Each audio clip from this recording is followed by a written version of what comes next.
નમસ્કાર મિત્રો અત્યારે ગુજરાતમાં ગરમીનો કહેર વર્તાઈ રહ્યો છે।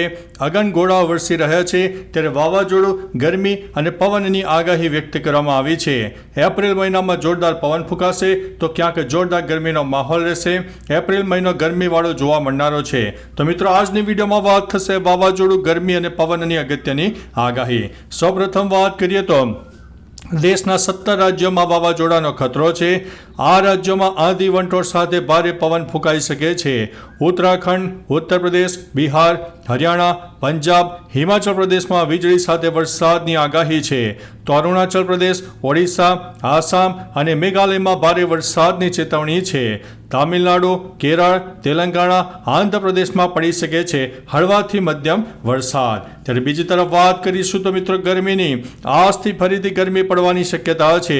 આગામી 5 દિવસ ગરમીનો પારો 2 થી 4 ડિગ્રી વધી જવાની સંભાવના છે। અમદાવાદમાં આજથી તાપમાન 43 ડિગ્રીને પાર જવાની શક્યતા છે।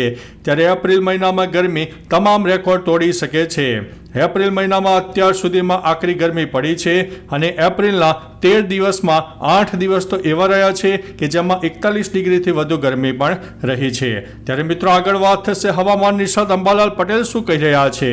હવામાન નિષ્ણાત અંબાલાલ પટેલે કહ્યું છે કે એપ્રિલમાં ભારે પવનો ફૂંકાતા આંધી વંટોળનું જોખમ રહેશે। 14 એપ્રિલથી બંગાળના ઉપસાગરમાં વાવાઝોડાની શરૂઆતની એક શક્યતા છે। એપ્રિલમાં ભારે પવનો ફૂંકાશે અને આંધી વંટોળનું વાતાવરણ રહેશે। 14 એપ્રિલથી બંગાળના ઉપસાગરમાં વાવાઝોડાની શરૂઆત થશે। એપ્રિલમાં સખત પવનો, તોફાનો અને ધૂળની ડમરીઓ સાથે પવન ફૂંકાશે, જેમાં આંચકાનો પવન કોઈ ભાગમાં 35 થી 40 કિલોમીટર પ્રતિ કલાકની ઝડપે ફૂંકાઈ શકે છે તો કોઈ ભાગમાં 50 કિલોમીટર પ્રતિ કલાકની ઝડપે પણ ફૂંકાઈ શકે છે। ત્યારે આગળ વાત થશે અંબાલાલ પટેલે આપી દીધી છે મોટી ચેતવણી। ગુજરાતમાં આ સમયે પવન રહેવાની શક્યતા છે। 15 એપ્રિલ બાદ હવામાનમાં પલટો આવશે। 22 એપ્રિલ સુધીમાં રાજ્યના કેટલાક ભાગોમાં ભારે પવન સાથે વરસાદી છાંટા રહેશે। 26 એપ્રિલ પછી આકરી ગરમીનો માહોલ રહેશે। મહત્તમ તાપમાન 45 ડિગ્રી પાર કરવાની પણ શક્યતા છે। ત્યારે મિત્રો હવે હવામાન વિભાગ શું કહી રહ્યું છે।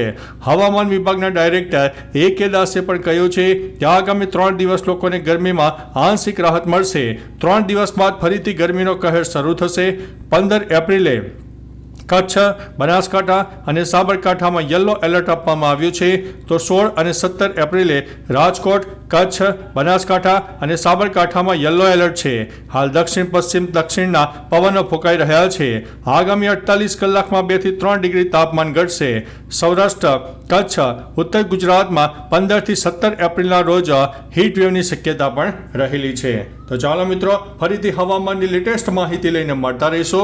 ત્યાં સુધી અમને રજા આપશો। નમસ્તે।